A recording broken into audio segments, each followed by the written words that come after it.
Ladies and gentlemen, good afternoon, and thank you for joining us for today's Coresight Conversations. Today is the future of retail with the Gordon brothers. We have Rick Edwards, Mark Dufton, and Jeff Bloom joining us. And with that, I'd like to take it over to our CEO and founder, Deborah Weinswig. Good afternoon, and welcome to Coresight Conversations, the future of retail with Gordon brothers. I'm your host, Deborah Weinswig, and I'm honored to be joined by Rick Edwards, Mark Dufton, and my good friend, Jeff Bloomberg. Rick Edwards is responsible for the growth strategy at Gordon Brothers while overseeing all retail client engagements and daily operations. He lends specific merchandising expertise, strategic planning, and leadership to asset disposition deals. He's also responsible for the overall strategic vision and retail business development initiatives. Mark Dufton brings more than 25 years of real estate and management experience to Gordon Brothers. In his current role, he leverages his broad industry expertise to further expand both Gordon Brothers' core real estate businesses and its growing and expanding services. And lastly, Jeff Bloomberg, who made all this happen today. He works with many senior level retailers and companies, and this is really across the Gordon Brothers platform. He's also worked closely with all of Gordon Brothers business groups since joining the firm in '01. Jeff is an accomplished financial executive and recognized expert in retail mergers and acquisitions. So with that, today we're going to discuss many things in a short period of time. That includes the current retail real estate environment, how retailers are adapting, how they're planning for the future as it relates to inventory, and also thinking about reopening their stores. As always, we'll have a video available on our site in 24 hours. We will have some poll questions, and if anyone has a question, please use the Q&A function at the bottom of your screen during our conversation if you'd like to ask questions. So with that, I'll kick off the first question to Rick.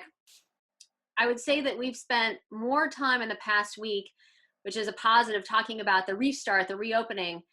How are you helping retailers think through that, and how are they making decisions on when and how, despite changes and differences throughout the United States? Great question, Deborah. Thank you. So, we've been working with a lot of our clients, both on the healthy and the distressed side, about what the world's going to look like when they reopen.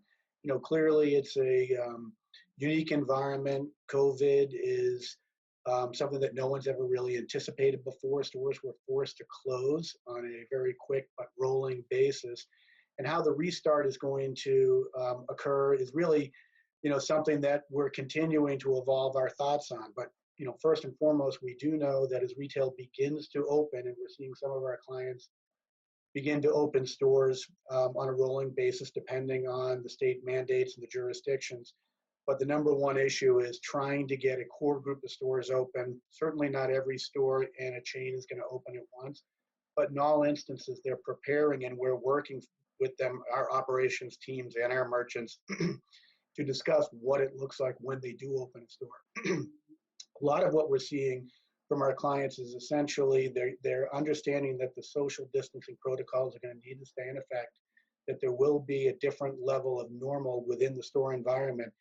So that means within a relatively short period of time, even for large retailers, they need to adapt to have things like the registered checkout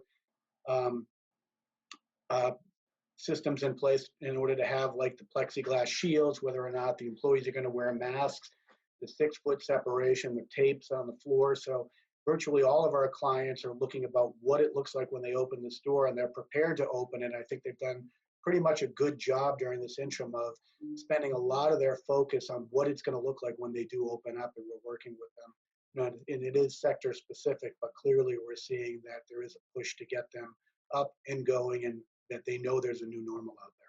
Well, the challenge has been, right, a lot of this inventory has been getting stale in their boxes. So the sooner that they can, kind of get their doors open and bring people in, that inventory will have a longer lifespan, right? Yeah, and it depends on the sector as well. Certainly in the apparel sector, there's been a lot of talk around and a lot of articles written about spring inventory and massive discounting that'll happen when and if the stores open up. What we're actually seeing, what I'm talking to a lot of our clients about, is somewhat the opposite effect. The supply chain has been significantly disrupted, and that many retailers have canceled either late spring or the summer goods season entirely, so that when they do begin to reopen, that their stores are going to be essentially in the, as I said, retail, fashion, apparel sector, they'll be loaded with spring goods, but in a lot of these instances, what they're going to do is they're going to try to grind it out through the summer because they can't get the summer goods back into the pipeline, back into the stores, and they're really punting it in a lot of instances to be back in place for the fall. Now, certainly they're trying to look at what the sales levels and anticipate what they'll be in the fall and adjust their open to buys accordingly. But what we're hearing from a significant number of our clients is that they're just going to try to survive on what they have. And Mark, as we think about that, how has the relationship between the landlord and the tenant changed during this time? And how much are the landlords trying to help the tenants get open? Yeah, good afternoon, Deborah. Good question. Thank you. Thank you. So there's been I think around mid-March, it was after the retailers realized they were closing stores, there was a mad rush to scour through all of their leases to see what would allow them to not pay rent, and did they have any legal standing. That wore off pretty quickly, I think, and everybody just realized there's three parties in this boat: the lenders, the landlords, and the retailers. And since then, obviously, most of the stores that closed did not pay their April rent. Some retailers dealt with it just on a 1-month basis. They sent a letter to the landlord saying, "Hey, we're not paying April. Let's see what happens going forward." There was a lot of form letters out there, maintaining your legal rights under your lease. But I think that's just a little bit of posturing. The reality is that there's a pretty heightened sense of cooperation because everybody has a vested interest in getting back up and running. But I think it's really coming down to, as we expected, a 3-month issue. It's going to be April, May, and June, as it looks like right now, at least from a full rent and occupancy perspective. The most prevalent deal we see out there, and a number of the larger landlords and public companies, public REITs, have taken pretty firm positions publicly, but behind the scenes, they really are cooperating, at least with most of their tenants. And I would say that the deal we see the most is deferring April, May, and June rent, and that gets paid starting in 2021 over a 12-month period. And there's many variations of that. Some folks will want to go to percentage rent while they ramp their business back up. Other folks are trying to get complete abatement. But the landlords are very sophisticated at this restructuring game. This is certainly a little bit of a different game, different set of circumstances, but they're very very savvy as it relates to analyzing the tenant's financials. So right now, what's going on is a big download of retailer financials to the landlords, so they can really see how that particular retailer is being affected and how they can reach an agreement so that we can move forward. I don't think anybody in this industry wants 2 to 5 years of legal wrangling over this. Well, the business was on its knees to begin with. So there is a good sense of cooperation. The corporate real estate folks working for retailers, this is their full-time job right now. They're not doing any new stores. This is their focus to get past this period right here. I call it COVID period.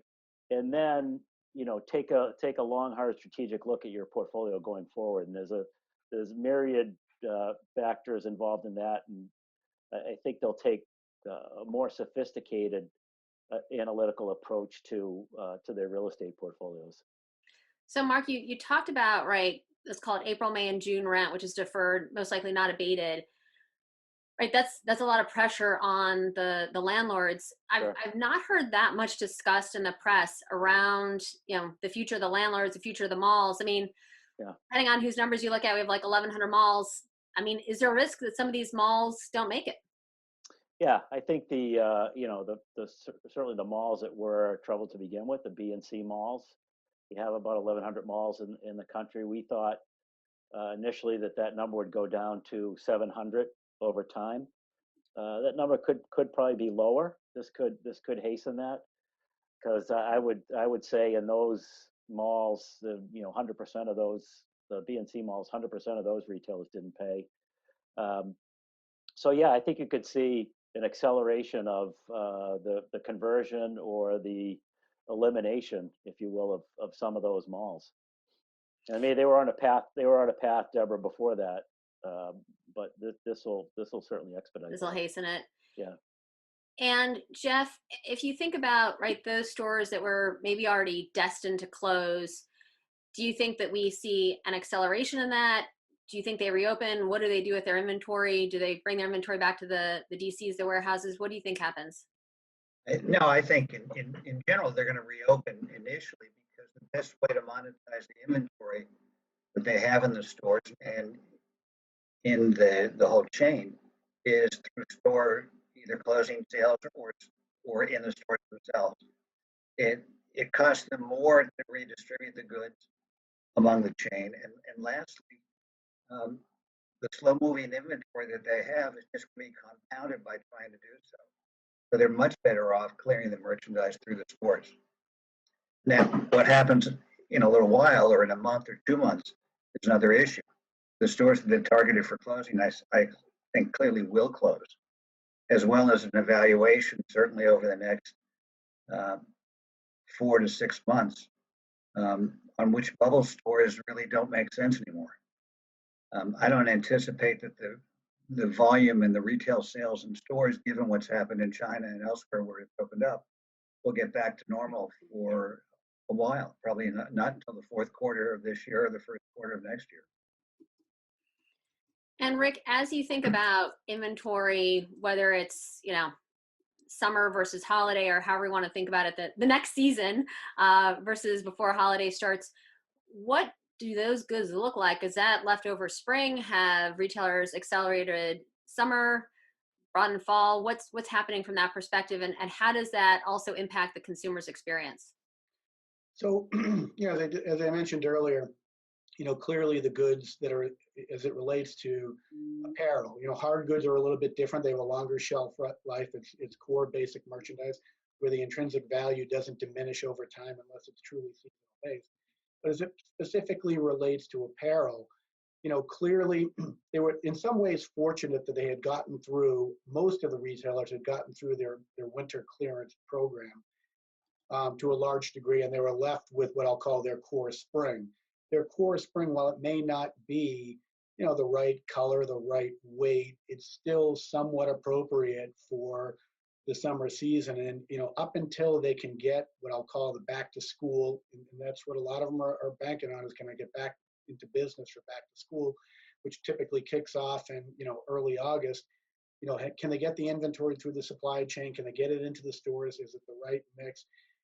They're really just going to, as I said, try to get through, unless they can opportunistically buy some spot goods in the market, which it'll be there, but not the ability to execute will be key. They really need to just kind of get through what I'll call June, July, and into August before they're back in inventory position. And clearly it's going to hurt margins. It's going to hurt the customer experience. But, e-com will be a little bit of a different measure. They will have some fresh goods for summer because they are continuing to run their e-com. But, those who do not run a robust e-com business, they're going to struggle in order to have the right mix and seasonality, but they'll have to clear what they have. Have you seen retailers invest at this point, or do you expect them to for the rest of the year? Those who had kind of a less than robust e-commerce business, are you seeing them, spend there or collaborate or partner? What are you seeing? I haven't seen them collaborate together, but what I have had discussions where, where you would never see this before, where if it's what I'd call a less than robust e-com platform, where they are actually trying to reverse goods back into the e-com facility so that they're available for sale. But by and large, I think your retailers that do e-com well are going to continue to do it well. We're seeing, and everybody we're talking to, that the sales have increased exponentially. I think some of that will slide back once stores start to get open, but clearly it's going to differentiate those who can execute an e-com strategy well and those who cannot, and the ones that cannot are going to suffer more so than the ones that can execute a good strategy. So Mark, Rick talked a little bit about this, kind of these retailers who are less than robust and how they're working to, kind of have a more successful rest of the year than they have beginning of the year. These kind of okay stores, whether it's a whole chain or whether a retailer had some in their portfolio that were less robust, these that were on the cusp, What do you think happens to these stores for the rest of this year, and if you have a crystal ball into next year as well? Well, I think that, as I mentioned, it'll be two phases here. The COVID phase, just dealing with the rent for the next 3 months, and then looking at strategically at your portfolio moving forward. Every retailer analyzing that. It's their second largest expense line that they have. And I think to date, maybe a little bit before COVID, but not as much as there should have been. There was not a critical assessment of real estate and how to handle it and how to manage your expenses and what size should your store be. So that will get a much closer inspection going forward. I think you could see, Rick and I were talking about some of the numbers prior to this. I think you could easily see 20 to 25,000 stores coming out of this closing. I think I mentioned to you that we think there could be 100,000 plus restaurants which will close just because they require more capital to open back up because they need fresh inventory. But you'll see a lot of natural lease expirations coming out of this, and you'll see a lot of folks evaluating what their footprint is going to be, and really trying more desperately to eliminate those bubble stores and get a good core group of profitable, four-wall profitable stores. So you talk about this idea of 20 to 25,000 closures, which is a big number. Yeah. What do you, right, there's been this move to kind of these dark stores. And if we're seeing kind of an increase in penetration of e-commerce, what do you think happens with these boxes? Well, it's been happening, and it'll continue to happen, is the stuff that's not core real estate or that has maintained its occupancy and maintained its rent levels. The stuff just off the 50-yard line, we'll continue to explore either quasi-retail options, education, services, churches, gyms, entertainment, et cetera. We've just seen an abundance of that coming into the marketplace. We've had to basically address all of our databases for replacement tenants were focused around retail tenants. And that just doesn't exist to the extent that it once did. And I've heard folks talking about online retailers trying to take up some of this space. It's such a small blip on the radar, Deborah, that it can't even begin to fill the hundreds of thousands and millions of square feet of vacancy that's out there. So again, you're looking at quasi retail stuff. You're looking at residential. Maybe, as we discussed prior to this, some conversion to warehouse, since that's been such a strong sector and has been continued demand for that. But you're just going to see an erosion down to the point where, as Jeff mentioned the other day, we have a certain number of square foot per retail per person, and once we reach that equilibrium, then I think things will settle a little bit more. But we still have a ways to go on that. So Jeff, have you talked to different executives? We keep hearing, okay, to cut expenses and to get us back on track, right? We've eliminated marketing, we're not paying rent. What other, if you will, draconian measures are you seeing them take so that they can make it through this year, that they're not part of that 20 to 25,000 who are closing stores and potentially, not reopening? I think right now there's such a focus on liquidity, and they're all waist deep in alligators. So they're just plugging along, trying to stay alive, make sure that they're afloat, and then sort of focusing on being ready to spring back into action with personnel issues, with other aspects, personnel, inventory, et cetera, the logistics. And then once there's sort of a level of normalcy where they can see what the world really looks like, it's focusing on what they are going to do going forward. I think it's still in survival and liquidity mode right now, maximizing liquidity to make sure that they do get through the other. The other thing that you're seeing, quite frankly, is the acceleration of bankruptcies. There was no need for JCPenney to file for bankruptcy. They had plenty of liquidity going forward. But the smart thing for them to do is, while they do have maximum liquidity, is to file, as opposed to eating up the liquidity that they have prior to bankruptcy. So they're in theory in a much better situation now. Whether you can take a chain that and knock out a quarter of their stores or more and reduce your overhead to survive on that, that's the real trick going forward. Rick, based on what Jeff just said, do you think that the hardest hit sector ends up being the department stores? And what do you think that landscape looks like going forward? I mean, clearly, I think that's one of them. It's going to be significantly hard hit because it was in decline to begin with, right? And, certainly with the level of inventories and their core customer, which is predominantly an older customer who may not be, drawn back into the stores as quickly, they're going to suffer from a sales perspective. But, the inventory is going to be a little bit, obviously, as we talked about, out of season, and it's going to be a little bit longer road, I think, for them to try to get their core customer back. And, certainly, as I said, a lot of them were in decline. The stores are too big. And in some cases, it's been, a social experience for some of these department stores to draw the customer in. They're going to lack that going forward, especially with people maybe a little bit hesitant to go back in the mall. But, certainly, I think that that's probably the number one sector where we're going to see distress. Yeah, and I gotta say to Jeff's point earlier about these D2C brands going offline, I mean, after what they've just seen, I don't know, if they want to move offline. I mean, Jeff, have you spoken to these guys, and do you think that their interest is less than it was? In what sense? In Deborah? online moving offline, like D2C brands moving offline? I don't think they're going to go in groves online and open on stores. They're certainly not going to pick up much of the vacancies. They may in certain markets in terms of having some stores, but they lose their advantage basically. Yeah, I mean, Mark, I'd seen many landlords, and I want to applaud their innovation, right? Trying to bring some of these D2C brands together and to help, almost like retail as a service.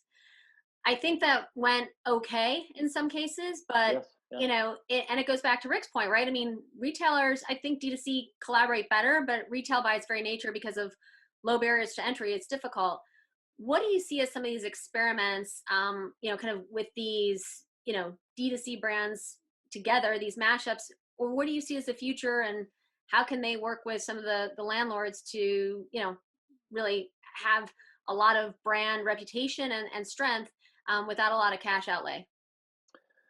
Yeah, I think, Deborah, as I mentioned, these landlords have a vested interest in keeping their occupancy up and their net operating income, obviously, especially if you're a public company, which is, I guess, primarily the reason why, Simon has decided to invest in a couple different retailers at this point.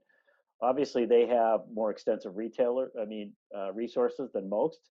So their foray into it is a little less risky than it would be for smaller landlords. So I'm not sure you're going to see that happening in mass, but I could see situations where there could be an infusion of some capital by other landlords or other means to try to keep these retailers afloat and maintain their occupancy. They're certainly going to do everything they can from a rent perspective, and as you know, they're very, having gone through a number of cycles of rent restructuring. They're pretty savvy about reading retailers' financials and taking a deep dive and making sure that the retailer is not just leaning on the landlord's back for relief, but they really have a true program to succeed in the long term. So that level of cooperation will again increase and continue, but I'm not sure you'll see wholesale approach of landlords buying retailers. Yeah, unfortunately, I have two questions, and then we'll turn over to the poll and just to the group. So I had always thought, kind of taking some, learnings from the East and bringing them West, right? This idea of, more, kind of having retailers, kind of invest in these show properties, right? And not necessarily all of them being in major cities, some of them in tier 2 and tier 3 cities. We've seen some retailers do an excellent job of that. do you think that we see retailers rethink their entire portfolio in terms of, how they think about flagships and, and where they put them and how they use them? And do they go to a flagship strategy and, the other stores they decide they don't need, they can do most of it online? Yeah, well, we saw we saw the flagship strategy, and now we've seen a lot of flagships close too. Um, Rick, I can see Rick laughing, and Right. I mean that's been pretty commonplace. So I'm not sure that's the most effective strategy. I think it really does take, Deborah, a concerted effort at the highest level of these retail organizations, including CEOs and CFOs, to get more actively involved in real estate and picking the right locations and not making mistakes with their capital. That's the key to all of this. And as I said, prior to this, it was starting to happen. It would take a retailer where it would just take 6 months to open a store. Before all this, it was probably a 1 year time frame, just because it received more scrutiny. And I don't think the real estate industry is particularly technologically savvy as it relates to site selection and occupancy management and maintenance. And I think you'll see more resources devoted towards that, and just try not to make a mistake. Well, it's interesting. I do think that we've seen this underinvestment in real estate research. Right. Maybe this is, kind of this fuels a whole new industry and GIS, et cetera. It's a great point. And sorry, Jeff. Sure. No, and I'm just saying, I think you're going through a period of reassessment. What do you want to open up? What type of stores? So reevaluate your business first. Establish how you want to grow and what's important to you. And then you can look at what stores you want to open and where. What type of stores, what's the size, how will they look? Will they be different from what you've done in the past? So I think there's going to be sort of a wait and see and evaluation period before there's much reopening. I mean, when I say reopening, more openings. Yeah, Jeff, it's got to be quality over quantity, because for years it was such a focus on quantity, right? If you're a public company, you're increasing your sales by opening new stores, but your comp store sales are getting hammered behind the scenes. So we have to readjust to have that focus on the quality of the real estate. Yeah. So last question before we turn over the poll. And Rick, do you think that we see, we've heard that, the belief that open air centers will be kind of the new hot spot. How do you think that impacts the outlets versus the strips versus the closed malls, right? There's a lot of questions. And how do you see that, as retailers think about what to close, do you think they think about it by, kind of classification of property? I think actually they'll probably take a look at it because they'll give it a pretty decent runway. As Jeff kind of mentioned, is what are the true bubble stores? I think at least initially, from what I'm, unofficially hearing, is that, most people do feel comfortable walking into an outdoor environment versus a closed mall, although I expect that to change relatively quickly, heading into the fall and into Q4. So I don't think they'll look at it per se on a format type. They're going to look at it on a productivity type and a geography scale, because that's where they really need to find the efficiencies. But I think that at least initially, there's going to be some reticence for people to return to a mall. Again, it's going to be the 80-20 rule, right? I think a vast majority of people will feel comfortable in some regard with some measures going into all locations, but there are going to be those that stay away. And I think that the people who are reticent to go into a retail environment will probably tend to stay away from the mall if they can. But I don't think that's going to drive the real estate decisions going forward. I think it's really going to be based upon really where the business is and what the strategy of the company is going forward. Hey, Rick, well, we're gonna know soon enough, right? Simon opened their first mall this past weekend, so we will in South Carolina, and with all the appropriate social distancing protocols. So we'll see. All our surveys and estimations we'll get some real life data. Speaking of, thank you, Mark. That was a perfect lead into the poll. So how comfortable will you be returning to retail stores and social gatherings such as conferences, concerts, and sporting events beginning in July? And, almost 40% said they would be comfortable with mandatory PPE and social distancing regulation. And so I think that's maybe even higher than, I mean, and what people say isn't always what they do. And I think, right, all of us are so stir crazy right now. So I think that 40% is a higher number than I would have thought. I don't know. What about you guys? Yeah, I thought it would be maybe even a little bit higher than that. I think there's a difference between going to a sporting event and going to a retail store. True. Clearly, I think that you will see some reticence to going to large gatherings where you're standing next to people that you don't know, jammed in tightly. I think more people will react better to going into a store where you can keep some level of social distance.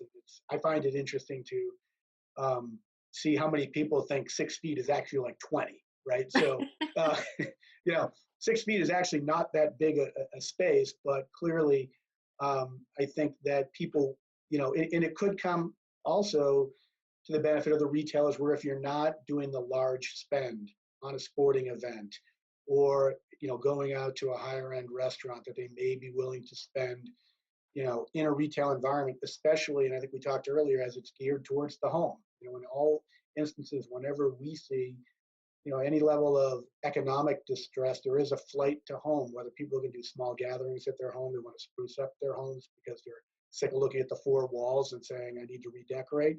Usually we see an increase in those categories, but 40%, I think, would probably be higher if we eliminated out, going to a football game. Yeah.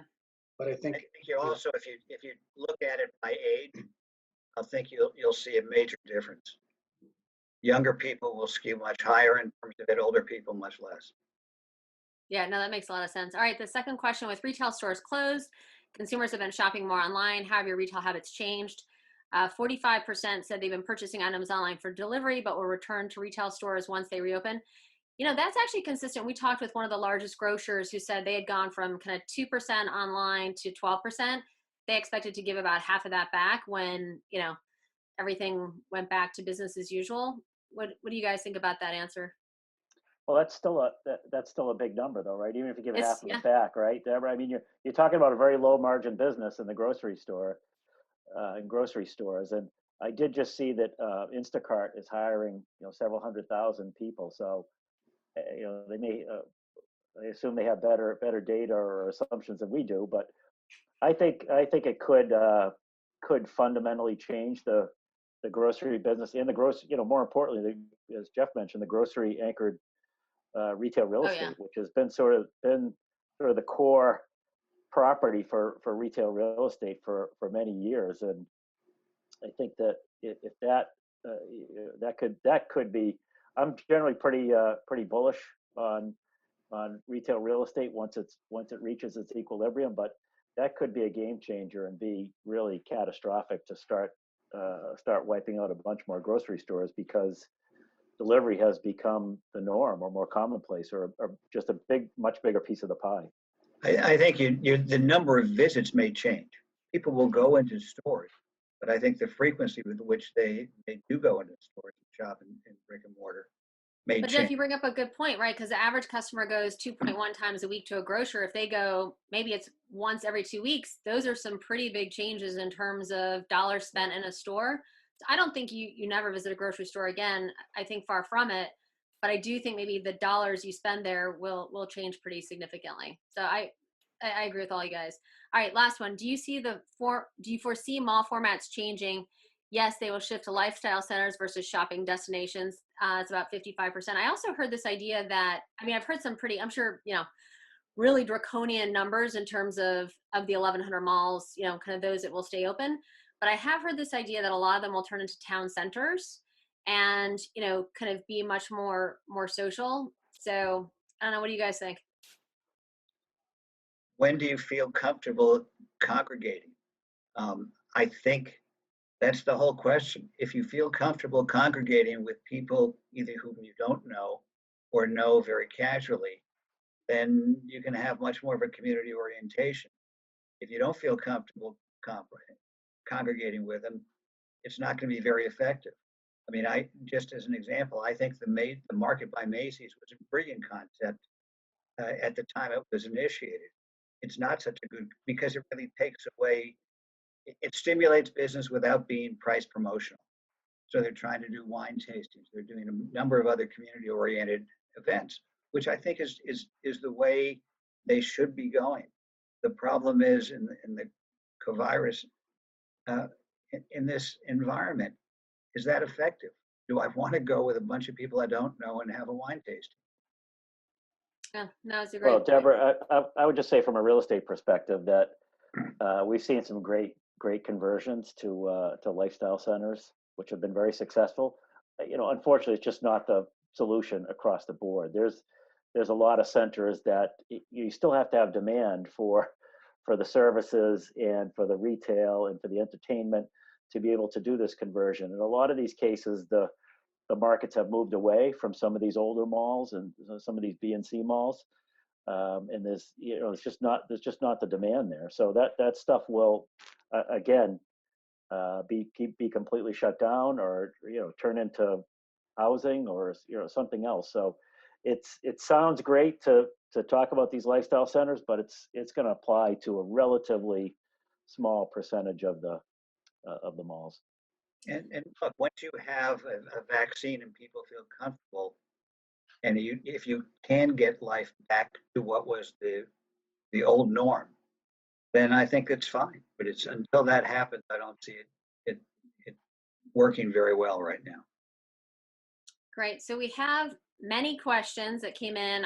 And for those of you who haven't had the chance to ask, please use the Q&A at the bottom of your screen. So we will kind of try and rapid fire these and get through as many as we can. And I'll let you answer them in your own time if we can't during the call. So what kinds of concessions besides rent deferrals are you seeing from landlords? Yeah, deferral is obviously the biggest issue. I would say the concessions are more going the other way. The landlords are asking the tenants to give up certain things, some of their co-tenancy provisions and non-monetary clauses like that. I don't think the landlords are going to give much beyond deferral of the rent at this point. They're going to do it in conjunction with asking, and we've seen that already, especially with the larger landlords. They've asked for some concessions. There'll be some retailers who are in a position to have leverage to ask for some concessions, maybe early termination rights or kick-out rights, which is probably the most prominent. Perfect. All right. And what do you think the apparel inventory liquidation value is in today's market? Let me get my crystal ball. That's why I was like, I'd love to hear that answer. So, certainly that's the number one question we're getting asked, because obviously there's we deal with a lot of lenders who set their NOLV advance rates based upon the inventory. It really depends on the individual sector and the quality and the mix of the inventory, but certainly it's down. Again, it's tough to pinpoint a number, but it's down significantly. And the real question is whether or not you can, realign your strategy as it relates to a liquidation to maximize the NOLV, which is a net orderly liquidation value, meaning can you run a sharper model that minimizes the expenses because the level of the recovery value on the inventory is not as high as it would have been, 6 weeks ago. But, certainly it's lower. definitely. How can vendors handle excess inventories if they close the majority of their stores? In terms of the vendors, the vendors obviously would ship. I think vendors are going to be stuck with inventory until they can sell it. We've seen on our commercial industrial side of our business a significant amount of incoming opportunities to purchase, entire wholesale inventories, which were scheduled to go into retailers here in the month of March and April and May. What we're seeing right now is that there's not a lot of activity from even the secondary retail market to purchase that inventory. What you're finding is in the wholesale market, in a lot of cases, there's an opportunity to buy it, but you have to hold on to it for up to 9 months. So the value for the vendors really is either buy it and hold it for next spring, which they don't want to do, or sell it at prices that they're certainly not really interested or want to sell it because it's suppressed. It's a very difficult situation for the vendors. Yeah, no, it's a tough place to be. This is a great question, and one I've gotten quite a bit. In the current environment, what brick and mortar retail format sustainability, well, basically, what kind of measures do you see on the safety side for apparel? And how can retailers make sure their customers feel safe? So, as we talked about earlier, I think that the social distancing protocols are going to certainly need to be in place, and that meaning the 6 foot distance, making sure, number one, that the employees, first and foremost, are protected with the PPE. As it relates to apparel, and that's a question that we've had quite often, is that there seems to be some sort of a stigma between buying apparel and buying any other type of merchandise. This virus transmits across a wide base of surfaces, and apparel in a lot of ways is no different than going into a Home Depot. If a customer is touching a box, the virus transmits, as it transmits. But there's a stigma as it relates to apparel. I personally don't think that will be a significant factor as it relates to whether or not someone's going to purchase an item, because as we get deeper into this and as we get closer to what we're anticipating to be somewhat of a June start, I think there'll be enough written about how the disease is transmitted and how people are affected by it. But I think that when you really take a step back on it, any person entering a store is likely to transmit the virus across any type of surface. So once we get past that stigma on apparel, I think it'll pass. Okay. Um, this is a great one as well. Can you share any insights into how you think about mom and pop restaurants? There was a strong movement which added to value to lifestyle centers. Do you see this continuing, or do you think restaurants will be severely hit and slowly come back? I mean, you talked about the 100,000 number. This question was asked after that, but do you see, and maybe we can just extend this question to mom and pop restaurants and mom and pop retail.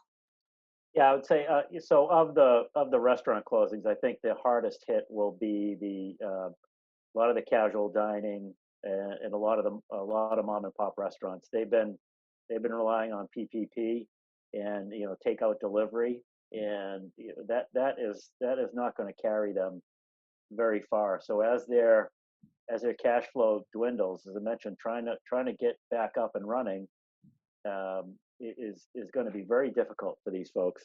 In fact, you've even seen while the QSR, McDonald's and the like have stayed open, their numbers are still down slightly too. They'll recover and be just fine, but I think it's going to be casual dining and mom and pop restaurants that will struggle. And I'm hoping there'll be some. It appears right now that the restaurants will be sort of the last vestige of the retail to open up as we're slowly opening up. So they're going to be affected the most. I'm hoping there's some additional funds for them, just because I mentioned, because of the capital you need to get restarted. Because I think they are an integral part of rebuilding the economy and taking some of this real estate, and I view them as critically important. And I think there's folks who would want to reopen and folks who want to start new businesses, and we have to be able to give them that opportunity, or else it's going to be a very troubling trend to have that number of restaurants not open. I think it'll be interesting to see what happens in Georgia with the reopening of restaurants. Right. But think of a bar. Think of a restaurant that depends on their bar business. And most restaurants aren't doing 30% EBITDA margins. So if you take out half the seats, which is I think probably the minimum that's going to be done right now, so you're going to have half the covers. Are you going to have twice the turns to give you the same business that you had before? I don't think so. I don't think you're going to put people on the clock and say, okay, you had an hour and a half to eat dinner to 2 hours reallocated. Now you're going to have to finish your dinner or lunch in half the time so we can turn over the table. If you take a bar scene, are you going to have every third bar seat, every other, every fourth? How many? You're going to have 50 people hanging around the bar? Good point, Jeff. Depending on the size and configuration of the restaurant, I spoke with a couple restaurant owners in the past week. One of whom said, just because of the size of my restaurant and the way the seating and the bar is configured, that if they open up with full social distancing rules, as you mentioned, that it's really not going to be feasible from an economic perspective for him to fully open. But even, and to Jeff's point, right, even if you are very structured in terms of where people sit and how they sit, I mean, think about, right, like a movie theater. Right. So you put people 6 feet apart, but then I want to go get popcorn, so I walk in front of you. Right. I just think that, we can all drive ourselves pretty crazy, but it's, I think it's challenging, but, getting reopened is a good thing for the economy, and certainly a good thing for these mom and pops. It's also probably going to be very difficult to do a lot of bar business while you're wearing a mask. It's tough to drink and have a mask on at the same time. Oh, I haven't figured that out yet. Put straws in the mask. that's right. Rick, I think this question is for you, and it's probably, anything with a number people want to hear. Best guess, what % of sales comp can we expect this year for Q3 and Q4 versus a year ago, especially apparel, accessories, and footwear? So let's call it discretionary. Ooh, that's a good one. Well, the people that I've spoken with, obviously are planning, and they're closely following the China model. Certainly the retailers, again, are looking at probably down. Again, there's the first 6 weeks, which they're expecting about 50% down, with a gradual return as they head into Q3, Q4, down 20 to 25%. I think that, there's an opportunity to do better than that. We have seen through some of the openings in Europe and other locales where the business is stronger than they would have expected. As I said, I spoke to somebody 2 days ago who opened up a group of stores here in the States, and the business surprised them. At the same time, we are running a very few, projects that we're conducting right now. And what we're seeing is that the longer this stretches, the more business begins to come back. We've seen in the papers and in the press that people are beginning to even break social protocols a little bit. They're traveling a little bit more. They're feeling a little bit cooped up.